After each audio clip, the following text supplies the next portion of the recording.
Hello student, this is professor Arif Shaikh. मैं आपके लिए लाया हूँ economics TY BCom sem 5 module 1 chapter number 1 new economic policy 1991। ठीक है, इसके अंदर का कंसेप्ट कैसा होगा, क्वेश्चन आंसर कैसे फॉर्मेट में होगा, और सबसे पहले हम लोग देखते हैं न्यू इकोनॉमिक पॉलिसी 1991 का। इस तरह से आपको लिखना है इसको। ये आंसर जो है मैक्रो इकोनॉमिक स्टेबलाइजेशन ए पार्ट, जिसके अंदर 3 कंसेप्ट आपको पढ़ने हैं: control inflation, fiscal correction, adjustment in balance of payment. फिर सेकंड वाला पार्ट है स्ट्रक्चर रिफॉर्म। स्ट्रक्चर रिफॉर्म के अंदर आपको देखना है कि इंडस्ट्री में क्या बदलाव आया, public sector, trade and capital reform. Financial sector जो है वो 3 पार्ट में डिवाइड है: first banking, second capital market, third जो है वो इंश्योरेंस रिफॉर्म। तो स्टूडेंट्स, ये कॉन्सेप्ट को आप ध्यान से देख लो। ये जो टेबल मैंने बनाया है ए और बी, ये बी पार्ट जो है वो अलग से भी एग्ज़ाम में पूछा जाता है आप लोगों को, या फिर अगर ए पार्ट पूछा जा सकता है, कोई भी दोनों में से एक आएगा या दोनों भी आ सकता है, डिपेंड्स।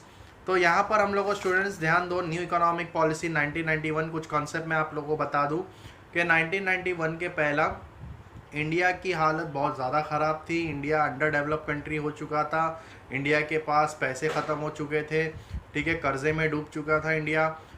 इस अनएम्प्लॉयमेंट बढ़ गया था, पॉवर्टी बढ़ चुकी थी। तो इससे ज़्यादा ऊपर आने के लिए 1991 में एक पॉलिसी बनाई गई, जब उस टाइम पे प्राइम मिनिस्टर थे हमारे PV नरसिम्हा राव और हमारे फाइनेंस मिनिस्टर थे मनमोहन सिंह जी।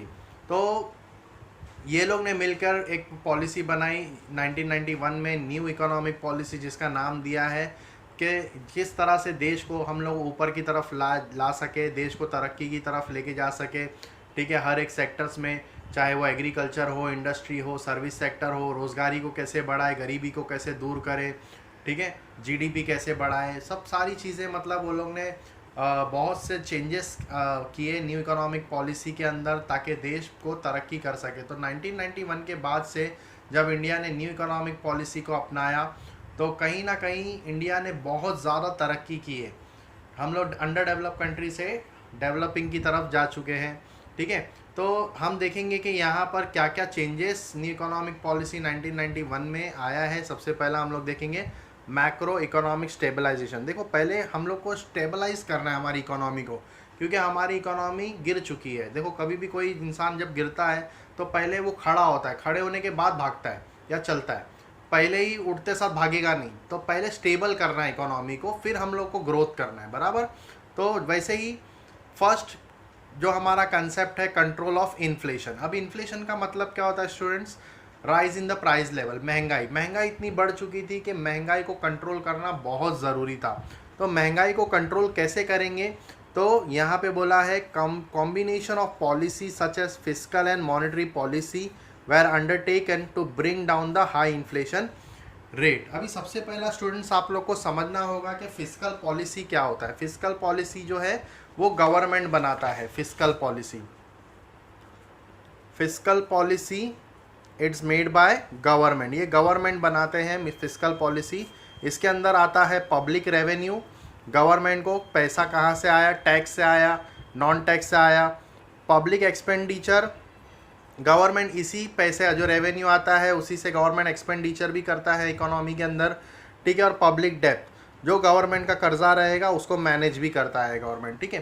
तो फिस्कल पॉलिसी मतलब कि रेवेन्यू, अभी देखो रेवेन्यू गवर्नमेंट को ज़्यादा आया और एक्सपेंडिचर कम हो रहा है तो ठीक है, गवर्नमेंट के पास पैसा है। लेकिन रेवेन्यू कम हो गया और एक्सपेंडिचर ज़्यादा हो गया तो कहीं ना कहीं इसको हम लोग बोलेंगे कि डेफिसिट, मतलब हमारा जो इकोनॉमी है वो डाउनफॉल हो रहा है। पब्लिक डेप्थ, जो इंटरेस्ट गवर्नमेंट जो कर्जा लेता है उसी को गवर्नमेंट को इंटरेस्ट भी पे करना होता है, बराबर। तो रेवेन्यू ज़्यादा है, पब्लिक रेवेन्यू जो है वो ज़्यादा है पब्लिक एक्सपेंडिचर से, तो उसको हम लोग बोलेंगे फिस्कल सरप्लस। अगर पब्लिक रेवेन्यू कम है पब्लिक एक्सपेंडिचर से तो उसको हम लोग बोलेंगे फिस्कल डेफिसिट। और public revenue equal to public expenditure है तो उसको हम लोग बोलेंगे फिस्कल बैलेंस, ठीक है। तो अभी हमारी जो कंडीशन है इकोनॉमी में वो फिस्कल डेफिसिट की है, क्योंकि एक्सपेंडिचर ज़्यादा है और रेवेन्यू कम है, ठीक है ना। तो यहाँ पर गवर्नमेंट को क्या करना है, फिस्कल पॉलिसी पे ध्यान देना है कि रेवेन्यू को कैसे बढ़ाया जाए, इनकम को गवर्नमेंट के कैसे बढ़ाया जाए और एक्सपेंडिचर को कम किया जाए। मॉनेटरी पॉलिसी जो होता है वो आरबीआई बनाती है। मॉनेटरी पॉलिसी कौन बनाता है? आरबीआई। अब इकोनॉमी में कितना पैसा देना है, कितना नहीं सप्लाई करना है, ये सारे के सारे डिसीजन कौन लेता है? आरबीआई लेता है।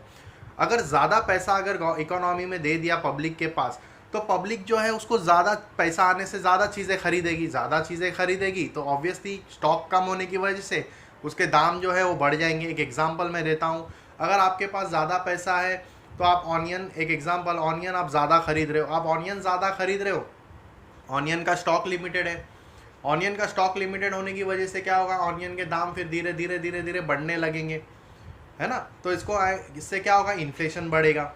तो पब्लिक को कहीं ना कहीं रोकना बहुत ज़रूरी होता है, ठीक है। तो आरबीआई क्या करता है? रेट ऑफ इंटरेस्ट बढ़ा देता है। आरबीआई के रूल्स को कौन फॉलो करता है? जितने भी बैंक्स है, कमर्शियल बैंक्स है, वो लोग सारे रूल्स फॉलो करते हैं। तो ये लोग जो लोन का इंटरेस्ट है वो सारी चीज़ें उन लोगों को बढ़ानी पड़ती है ऑब्वियसली, क्योंकि अगर हम पब्लिक को ज़्यादा पैसा देंगे तो पब्लिक क्या करेगी? ज़्यादा परचेस करेगी। ज़्यादा परचेस करने की वजह से क्या होगा? इन्फ्लेशन बढ़ेगा इकोनॉमी के अंदर। तो इन्फ्लेशन को कहीं ना कहीं रोकने के लिए आरबीआई को मॉनेटरी पॉलिसी को टाइट करना पड़ता है, ठीक है। तो देखो यहाँ पर इन्फ्लेशन को कंट्रोल करने के लिए सीधा सीधा बोला है फिस्कल पॉलिसी और मॉनेटरी पॉलिसी, ये दोनों के ऊपर गवर्नमेंट को काम करना होगा। Undertaken to bring down high inflation rate, देखो यहाँ पे बोला है उन लोग ने अच्छे से काम किया करके फिस्कल डेफिसिट जो है कंट्री का brought down 7.7% of GDP to 4.9% in 1995-96। देखो एकदम सिंपल वे में मैंने आप लोगों को कॉन्सेप्ट समझाया। फिस्कल डेफिसिट्स मतलब एक्सपेंडिचर ज़्यादा था, रेवेन्यू कम आ रहा था गवर्नमेंट को, तो गवर्नमेंट ने वो डेफिसिट को, कर्जे को कम किया 7.7% से 4.9% तक किया 95-96 में। RBI continue with tight monetary policy, ठीक है। टाइट मॉनेटरी पॉलिसी उसने मतलब कंट्रोल रखा है मॉनेटरी पॉलिसी के अंदर, मनी सप्लाई इकोनॉमी में ज़्यादा नहीं कर रहे हैं वो, ठीक है। SLR was raised from 38% to 38.5% in 1990। अभी SLR क्या होता है स्टूडेंट? स्टैट्यूटरी लिक्विड रेशियो होता है, ठीक है। स्टैट्यूटरी लिक्विड रेशियो जैसे कमर्शियल बैंक, देखो सिंपल सी बात है कि जितने आरबीआई जो है वो सारे कमर्शियल बैंक को रूल करता है। जो भी कमर्शियल, जितने भी कमर्शियल बैंक है, HDFC bank, ICICI bank, bank of Baroda, union bank, ठीक है, इन सबको चलाता कौन है? ऑब्वियसली आरबीआई चलाता है। तो आरबीआई जो रूल्स एंड रेगुलेशंस देगा कमर्शियल बैंक को, ठीक है, वो कमर्शियल बैंक को फॉलो करना होता है। तो जितने भी कमर्शियल बैंक है उनके जितने कैश डिपॉजिट आते हैं उनके पास बैंक में, जो पब्लिक के डिपॉजिट आते हैं सेविंग अकाउंट में, करंट अकाउंट में, ठीक है, फिक्स डिपॉजिट में, रिकरिंग अकाउंट में, तो उसका कुछ परसेंटेज जब उसको आरबीआई को देना होता है, आरबीआई डिसाइड करता है वो परसेंटेज, तो उसको कैश का जो होता है उसको हम लोग कैश रिजर्व बोलते हैं, CRR, कैश रिजर्व रेशियो, ठीक है। और जो भी कमर्शियल बैंक जो इन्वेस्ट कर रहता है गोल्ड में, बॉन्ड्स में, जितने भी कमर्शियल बैंक के पास कैश के अलावा गोल्ड्स आते हैं, सिक्योरिटी बॉन्ड्स वगैरह होते हैं, उसका भी कुछ परसेंटेज कमर्शियल बैंक को आरबीआई के पास रखना होता है। तो जो गोल्ड और बॉन्ड्स जितने, उसका परसेंटेज कमर्शियल बैंक को आरबीआई के पास रखना पड़ेगा, उसको हम लोग स्टैट्यूटरी लिक्विड बोलेंगे। और जो कैश में रखना होगा उसको हम लोग बोलेंगे CRR, जो भी डिपॉजिट्स होगा। तो कमर्शियल बैंक, देखो पब्लिक को पैसा देने वाला, लोन देने वाला कौन है? कमर्शियल बैंक है। तो कमर्शियल बैंक को रोकना बहुत ज़रूरी है, क्योंकि कमर्शियल बैंक ने अगर ज़्यादा पब्लिक को पैसा दिया तो इन्फ्लेशन बढ़ेगा। इसीलिए कमर्शियल बैंक के ऊपर रोक कौन लगा रहा है? आरबीआई रोक लगा रहा है, उसको कंट्रोल कर रहा है आरबीआई कमर्शियल बैंक को, ताकि वो पब्लिक को पैसा ज़्यादा ना दे। इसीलिए देखो कमर्शियल बैंक को बोला लाओ भाई SLR जो है वो 38% था, उसको 38.5% दो मुझे। तो कमर्शियल बैंक का जो पैसा है वो कहाँ जा रहा है? आरबीआई के पास जा रहा है।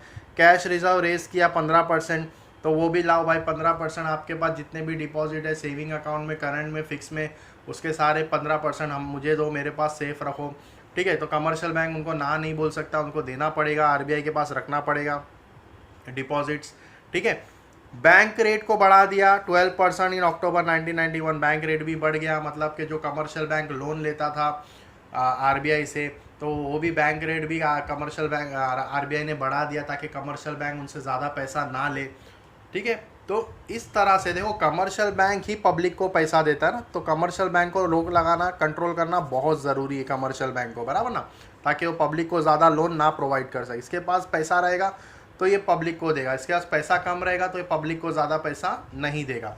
तो SLR भी कंट्रोल में आ रहा है, CRR भी, मतलब सी सारी की सारी चीज़ें जो है वो कमर्शियल बैंक या RBI के पास जा रहे हैं, जिसकी वजह से अब कमर्शियल बैंक पब्लिक को ज़्यादा पैसा नहीं देगा। तो उससे क्या होगा students? Yes obviously inflation control में आएगा। तो याद रखना ये सारे पॉइंट्स मैंने आप लोग को समझाए। फर्स्ट कैसे करेंगे कंट्रोल इन्फ्लेशन। सेकेंड पॉइंट है हमारा फिस्कल करेक्शन। फिस्कल करेक्शंस में देखो स्टूडेंट्स यहाँ पे क्या लिखा है। फिस्कल करेक्शन जैसे मैंने अभी आपको बताया, पब्लिक रेवेन्यू अगर ज़्यादा होगा पब्लिक एक्सपेंडिचर से तो उसको हम लोग बोलेंगे surplus, fiscal surplus. Public revenue कम होगा, पब्लिक एक्सपेंडिचर ज़्यादा होगा तो deficits. Public revenue equal to public expenditure होगा तो उसको हम लोग क्या बोलेंगे? बैलेंस। ठीक है। The policy recognise the fact that is possible to correct the fiscal imbalance. देखो अभी हमारे कंट्री में फिस्कल इम्बैलेंस है, ठीक है, तो क्या करना पड़ेगा? डेफिसिट्स है तो रिडक्शन करना पड़ेगा एक्सपेंडिचर, एक्सपेंडिचर को कम करना पड़ेगा, इंक्रीज करना पड़ेगा इनकम ऑफ द गवर्नमेंट। ध्यान से सुनना स्टूडेंट, फिस्कल इम्बैलेंस है तो कहीं ना कहीं एक्सपेंडिचर को गवर्नमेंट के कम करना पड़ेगा, इंक्रीज करना पड़ेगा इनकम ऑफ द गवर्नमेंट, तब जाके फिस्कल करेक्शन होगा। Policy highlight the need to control increasing level of government expenditure. Government ने जहाँ जहाँ अपने एक्सपेंडिचर किए हैं उसको कंट्रोल करना है। जैसे कि सब्सिडी किसको दिया है, डिफेंस का एक्सपेंडिचर किया है गवर्नमेंट ने कहीं पे, तो उसको कम कर दो, ठीक है, ताकि रेवेन्यू बढ़ सके। और गवर्नमेंट को इंक्रीज़ करना है revenue from direct tax, increase the rates wherever necessary. कहाँ जहाँ ऐसा लगता है गवर्नमेंट को रेट बढ़ाना चाहिए टैक्स का, उसको कहीं ना कहीं बढ़ा दे, तब जाके क्या होगा? डेफिसिट से हम लोग कहाँ आ जाएंगे? बैलेंस पे आएंगे और सरप्लस पे आएंगे, बराबर। तो ये था फिस्कल करेक्शन, ठीक है। Now the third one, adjustment in balance of payment, बहुत इंपॉर्टेंट है। देखो बैलेंस ऑफ पेमेंट हम लोग को इंपोर्ट को कंट्रोल करना और एक्सपोर्ट को बढ़ाना है। The policy is incorporated measure to improve the balance of payment position of the country. Yes, तो गवर्नमेंट क्या इंट्रोड्यूस कर रहा है? Changes in import and export policy. देखो मैंने बोला ना, इंपोर्ट को कंट्रोल करो, क्योंकि इंपोर्ट से जो है वो पैसा जो है वो क्या होता है? बाहर जाता है। आप परचेस करते हो, इंपोर्ट करते हो तो पैसा जाएगा, और एक्सपोर्ट करोगे तो, सेल करोगे तो पैसा आएगा। तो जाने वाले को कम करना है और आने वाले को, इनकम को देखना है, ज़्यादा करना है। तो एनहांस एक्सपोर्ट, ठीक है, एनहांस एक्सपोर्ट, एक्सपोर्ट को बढ़ाना है कंट्री के अंदर ताकि पैसा आए। Promote import item required for export production. अच्छा, जो मशीन हम लोग इंपोर्ट करेंगे, प्रमोट मतलब इंपोर्ट जो आइटम हम लोग करेंगे जिस मशीन से हमारा एक्सपोर्ट में फ़ायदा होगा, प्रोडक्शन बढ़ेगा, उसको हम लोग को ज़्यादा इंपोर्ट करना है, ठीक है, जिससे एक्सपोर्ट को फ़ायदा होगा। To promote import item required for export production. Reduction of import licensing, ठीक है, इंपोर्ट लाइसेंस को थोड़ा कम करना है हम लोग को, ज़्यादा किसी को देना नहीं है लाइसेंस हम लोग को, तो तब जाके इंपोर्ट कंट्रोल होगा।